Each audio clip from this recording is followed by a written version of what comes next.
Ankit. Well, thanks for doing this with us today. First of all, how are you? How's everyone in the family? Very tough times, but I hope all of you are safe. Hi Kaushal, thanks for having me here. And yeah, hopefully all of us doing well. And there were a few cases, but we got out of it now.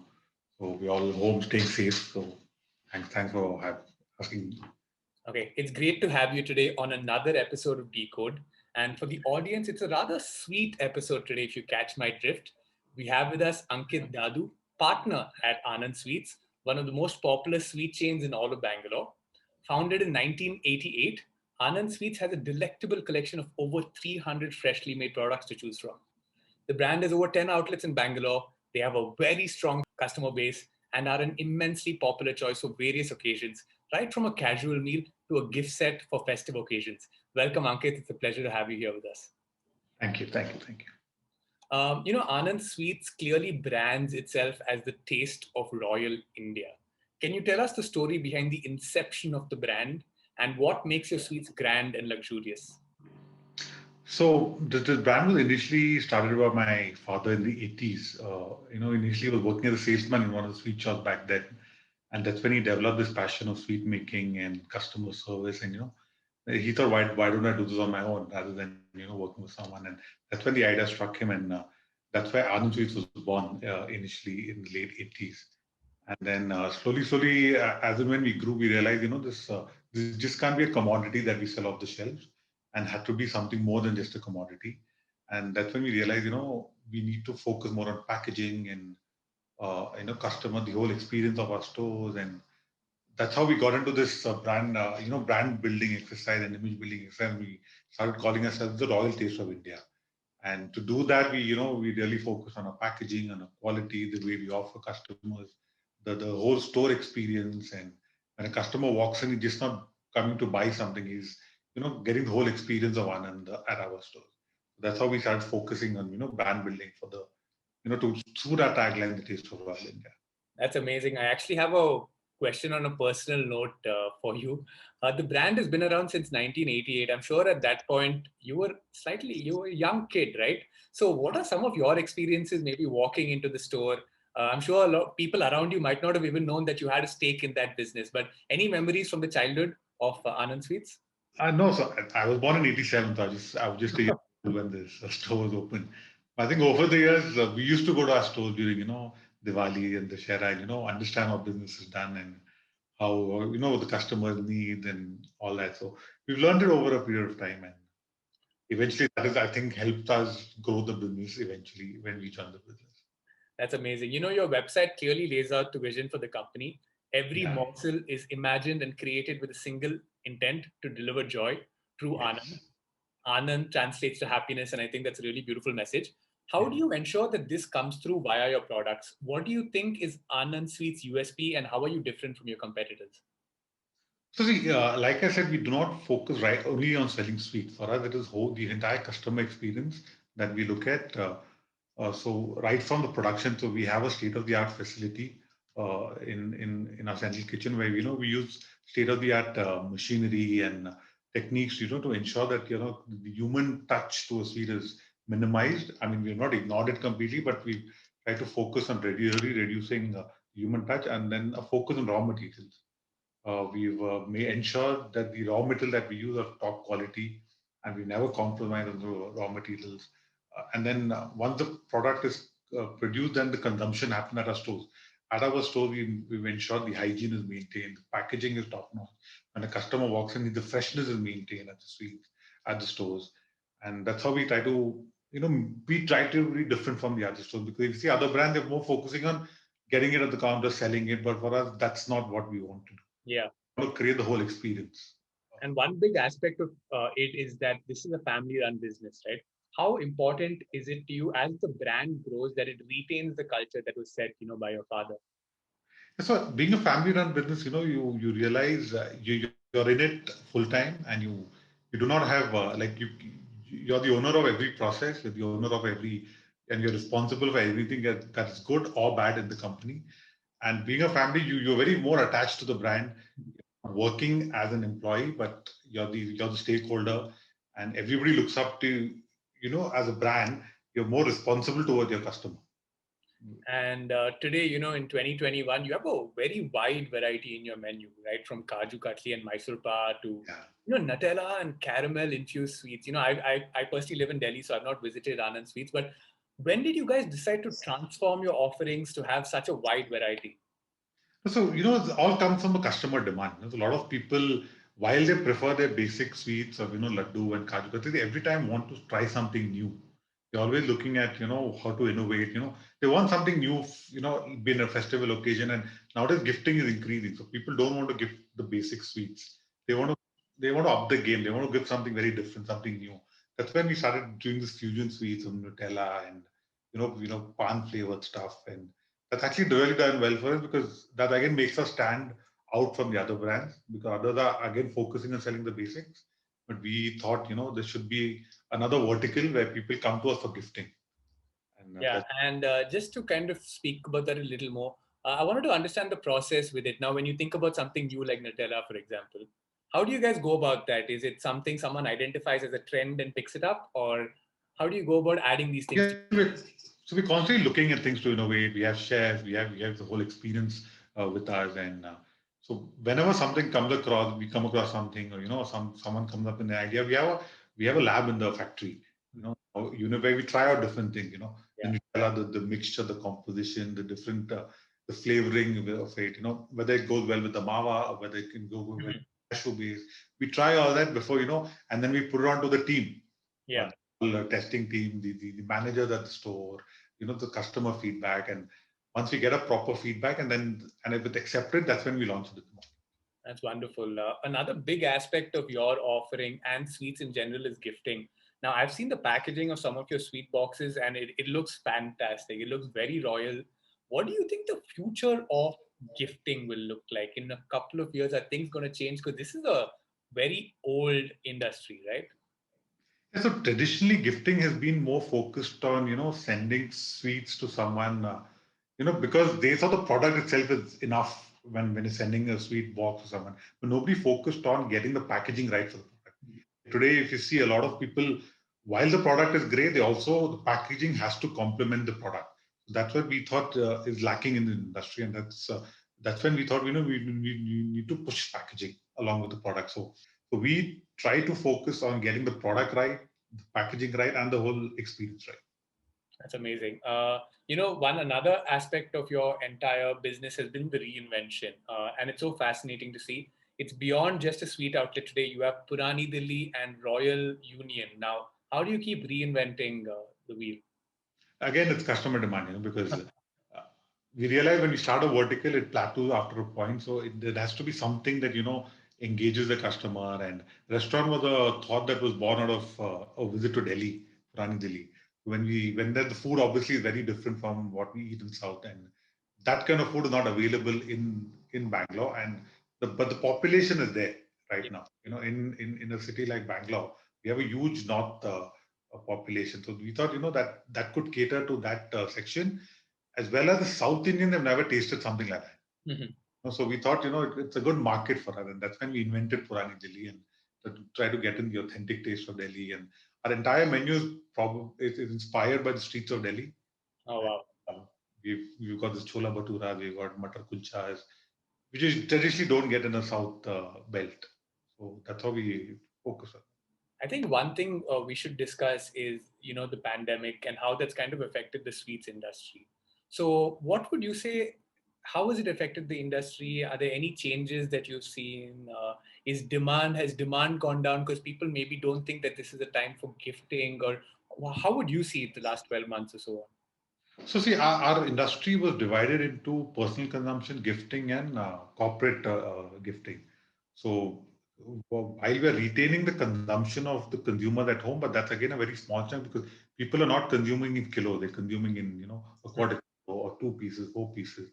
So that is retained for us, and since we have the Purani Delhi offering and we have charts, so people are constantly eating, and that's how they recall the brand. But when it comes to gifting, that is drastically reduced because nobody's celebrating today. The occasion have reduced, the number of people have reduced in marriages, for example. So that is reduced. And then a large chunk of it for us was our corporate gifting. Yeah. A lot of companies used to give to the employees, with the occasion of Dashera, Diwali, Christmas, New Year. with this work from home, nobody's gifting. Like, people are all over the country in their hometown, in their villages. Very difficult to deliver it to them over there. So we've seen in fact, next to nothing, no orders coming from that segment. So this pandemic is, in fact, last Diwali was really weak. So we are expecting this Diwali to be equally weak because the pandemic is not going anywhere. Speaking about one of the things that this pandemic has necessitated, which is the increase in deliveries. When is the first time you guys started thinking about home delivery? I'm sure there are challenges there because transporting all of this, it could lead to leakage, it could lead to loss of quality. When did you guys start thinking about delivery, and what is your take on all the aggregators that are there today? So delivery was a business that it required a lot of investment. Initially, we did think of it a few years back, but this managing of fleet and delivery boys and the technology around it and customer queries was a little challenge for us to manage. In fact, when Swiggy came on board in Bangalore, we were the first few stores that were tied up with them to validate the proof of concept. Yeah. And initially, we did about 100 orders a month back then. Today we're doing almost 50,000 orders with them. The whole online delivery business has definitely boomed over a period of time, and I think it has definitely shifted the way consumers consume food. A Yeah. lot of people have actually now hooked onto these apps, and what restaurant like sweet chain and restaurateurs like us, we want to achieve the last mile delivery efficiency, which is aggregator like Swiggy, Zomato, and then another aggregator. So while we focus on getting our food right, the pricing right, the packaging right, the pricing right, these guys focus on getting the delivery right. The whole process of getting order, delivering to customers, and all that. Speaking about that, a number of restaurants also run their own channels, right? So do you also have your own website where people can order from? Yes. And how has that done over the last, couple of years for you? So that we've seen an uptrend in that. Again, since since the delivery falls back on us, we've kind of gone slow in that. But we've definitely seen a big uptrend because a lot of people again think that ordering from our own website, maybe they have this mindset, ordering from our website with a third party website. So we're definitely focusing on that, and we see a lot of new payment apps that are getting into this food space. Yeah. By listing it, like the payment apps are becoming super apps today. Just focusing on payments, so they're getting into food big time. So, and there again, the headache of delivering come back on us. So that's again an exciting space because we also learn the business of delivery. Another aspect I wanted to bring up was marketing. How do you guys think about marketing? I've seen your Instagram. I think it's fairly updated. Where does social media fit into all of it? And how do you guys think about marketing? So see, social media is the way to market today. We feel, because no longer are paper ads and things, catering to the crowd that we want to target. And today, people are invariably on social media a lot. Number of hours in a day. If you see some data, a lot of people are on social media throughout the day.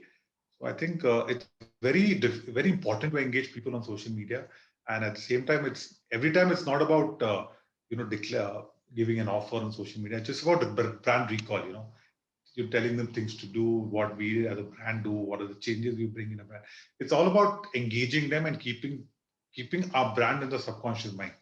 We want people to remember us. So tomorrow, if an occasion rises where they need sweets, where they need food, Anand should be the first priority. Yeah. That's where social media helps us in, getting us that loyalty from the customer. All right, awesome. And now, when you think about your staff, I'm sure they're a very important piece of the puzzle. How are you keeping them motivated in these times? And So Touchwood staff has been loyal to us, and we've never had these issues with the attrition of staff and all that. But then, so it's again, we've never not reduced their salaries. We've given them all the benefits because if they are there, it's only because of them that we can achieve what we want to achieve today.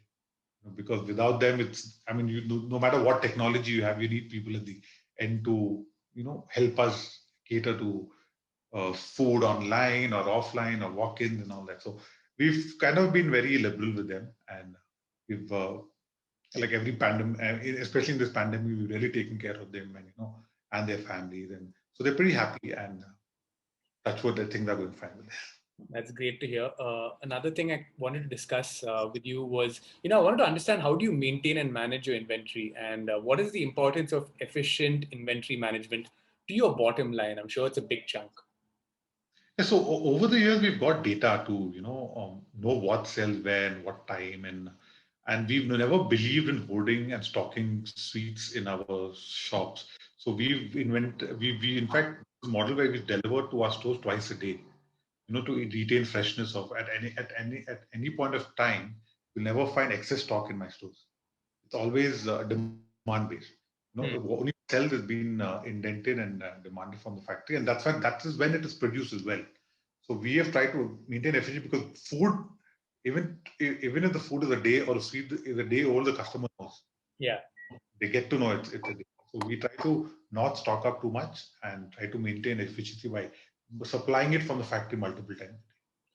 Okay. A couple of things you mentioned now was, managing and maintaining data and stuff. And I'm sure a lot of technology is involved there, and you'll be Yes. working with technology partners. Yes. What are some of the use cases you try to solve for when you're looking at technology partners, say, such as Urban Piper or anybody else? What are some of the challenges you try to solve when integrating with them?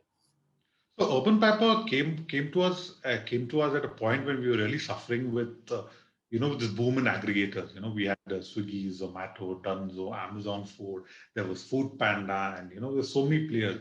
The challenge with having so many players on board, we would need to, in fact, open all their portals. Manage inventory individually in all their portals. Listing of items and rate changes and menu updation. It all became a big mess.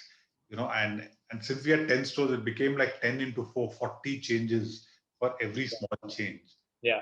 That's when Urban Fabric actually came as a solution provider where we actually listed only on Urban Pepper and it took care of all the aggregators in one go. And the whole process became so simple, like even the ordering at the retail became like a single window. These Hmm. are 4 or 5 windows, stocking in, stocking out, accepting. And then we started getting calls from aggregators that, the efficiency of accepting is low here, there. That chunk became a little messy to solve and before Urban Piper came in. But with Urban Piper, since it was a single window for everything, right, from menu updation, rate, accepting orders, and updating images, and so that really solved a big problem for us.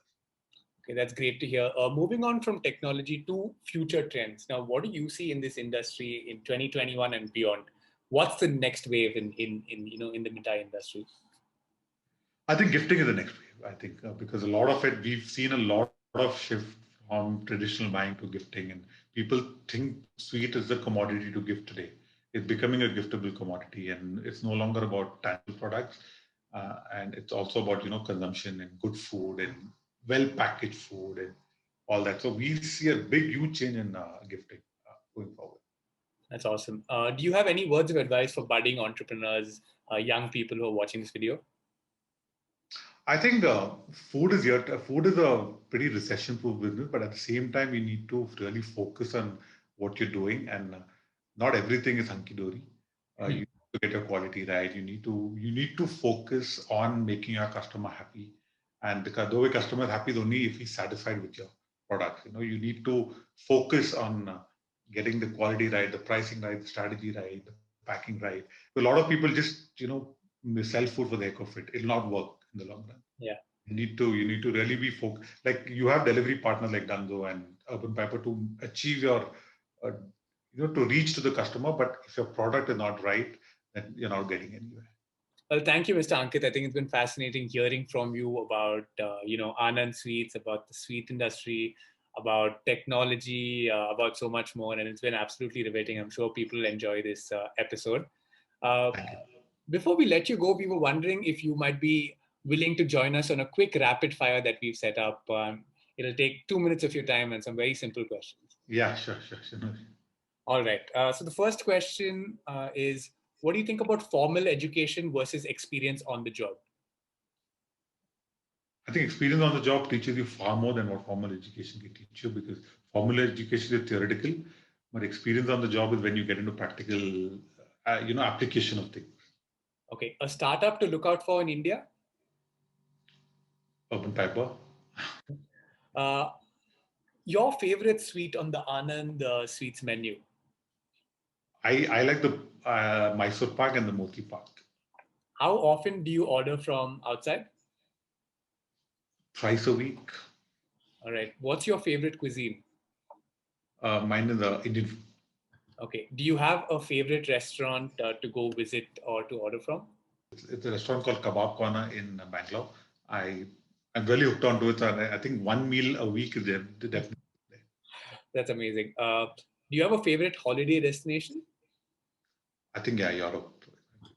Well, thank you, Mr. Ankit, for participating in our rapid fire as well. I think it's been an absolute treat hosting you, and I can't wait to come visit Anand Sweets soon. And thank you for spending your time with us. Hope to see you soon in Bangalore and Anand Sweets. Thank you. Thank you, Kaushal. If you enjoyed this video, please like, share, and leave a comment below, and subscribe to stay updated with the latest in the food tech industry with Urban Piper.